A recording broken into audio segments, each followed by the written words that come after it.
Snake bite അഥവാ പാമ്പുകടി ഏറ്റാൽ എന്തൊക്കെ കാര്യങ്ങൾ നമ്മൾ ശ്രദ്ധിക്കണം, എന്തൊക്കെ കാര്യങ്ങൾ ചെയ്യണം, എന്തൊക്കെ കാര്യങ്ങൾ ചെയ്യാതിരിക്കണം, അതിനെപ്പറ്റി സംസാരിക്കാനാണ് ഞാൻ ഇന്നിവിടെ ഇരിക്കുന്നത്. പാമ്പുകടി ഏറ്റാൽ ഭയപ്പെടേണ്ട, എത്രയും പെട്ടെന്ന് ചികിത്സ ഉറപ്പാക്കിയാൽ തന്നെ നമുക്ക് അപകടത്തിൽ നിന്നും രക്ഷപ്പെടാം. നമ്മുടെ നാട്ടിൽ കണ്ടുവരുന്ന പാമ്പുകളിൽ 70% വിഷമുള്ളവയല്ല, 30% മാത്രമാണ് വിഷമുള്ള പാമ്പുകൾ. അതിൽ തന്നെ പാമ്പുകളുടെ വിഷം 2 തരത്തിലാണുള്ളത്. ഒന്ന് ന്യൂറോടോക്സിക് അഥവാ നാഡീഞരമ്പുകളെ ബാധിക്കുന്ന വിഷങ്ങൾ, ഒന്ന് ഹീമോടോക്സിക് അഥവാ നമ്മുടെ രക്തം കട്ടപിടിക്കുന്ന സംവിധാനത്തിനെ ബാധിക്കുന്ന വിഷം. ന്യൂറോടോക്സിക് അഥവാ നാഡീഞരമ്പുകളെ ബാധിക്കുന്ന വിഷമുള്ള പാമ്പുകളാണ് മൂർഖൻ, അണലി മുതലായവ.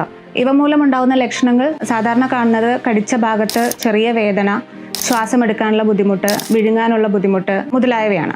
മറിച്ച് ഹീമോടോക്സിക് അഥവാ രക്തം കട്ടപിടിക്കുന്ന സംവിധാനത്തിനെ ബാധിക്കുന്ന വിഷം ഉണ്ടാക്കുന്ന ലക്ഷണങ്ങൾ എന്ന് വെച്ചാൽ നമ്മൾ കടിച്ച ഭാഗത്ത് അതികഠിനമായ വേദന, ഭയങ്കരമായിട്ട് നീര് വരിക, അതുപോലെ തന്നെ രക്തസ്രാവം, കടിച്ച ഭാഗത്തു നിന്നും രക്തസ്രാവം ഉണ്ടാവും, അതല്ലാതെ നമ്മുടെ ശരീരത്തിലെ മറ്റു ഭാഗങ്ങളിൽ നിന്നും രക്തസ്രാവം ഉണ്ടാവും.